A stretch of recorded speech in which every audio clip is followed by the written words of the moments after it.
Do you remember that time when I broke your toilet? I will never forget the time you broke my toilet. I don't even know how you did that. I have a lot of torque when I'm getting on toilet. This is my friend, Zach Anner. We've been friends for how long? Like 10 years. Like 10 years. We're more like siblings. And he's a writer on the ABC show Speechless, and I love him a lot. So I hear from a lot of parents who have kids with disabilities, and I thought that you would be the perfect person to give them some advice. Okay, well, first of all, I know nothing. But if your kids are anything like me, they're gonna break a lot of toilets.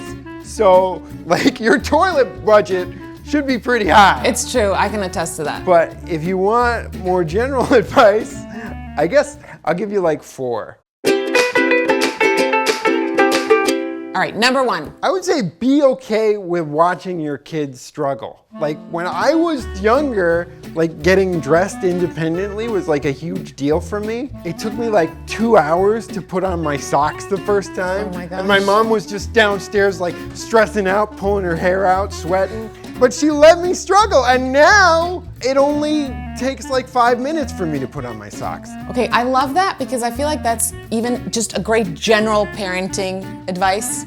Yeah, you gotta let them fail, you gotta let them struggle. And if she hadn't been able to take a step away, you know, I wouldn't be like a cool kid in Los Angeles with the bachelor pad and a candy drawer and an ice cream freezer. And it's sort of like that old adage, give me a fish, feed me for a day, teach me how to buy Swedish fish on Amazon, give me diabetes for a lifetime, I think. Yeah, that's exactly how it goes.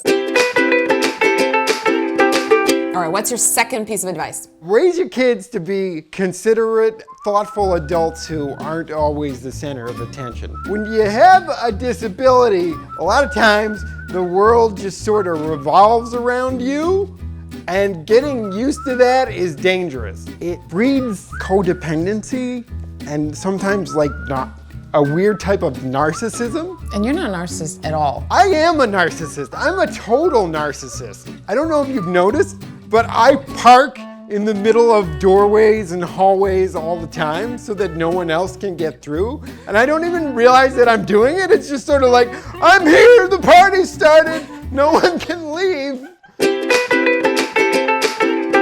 All right, give me number 3.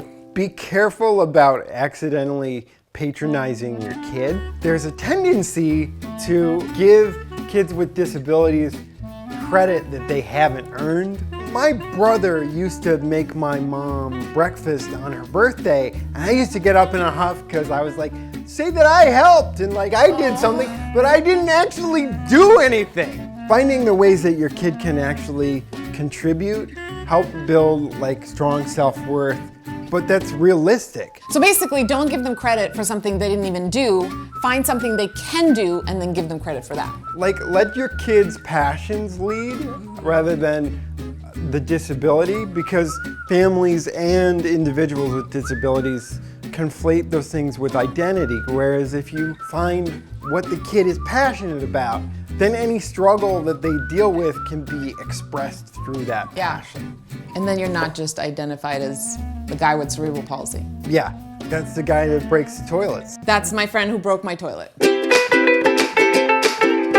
Okay, give me number 4. Number 4, and this is really important, so maybe I should say it direct to camera and be weird about it. Be weird. Treat your disabled teenager like a teenager. If you wouldn't barge into your able-bodied 15-year-old's bedroom, then don't barge into your child with a disabilities room. See, this is so important because how would you even learn to live independently if your parents never gave you privacy? When you're like a special needs family, the lines of intimacy are blurred because you know, you may be helping your kid get dressed or go to the bathroom, but when you're doing something for your kid, you need to ask yourself, does this work because it worked for us as a family or because it works for the world in general?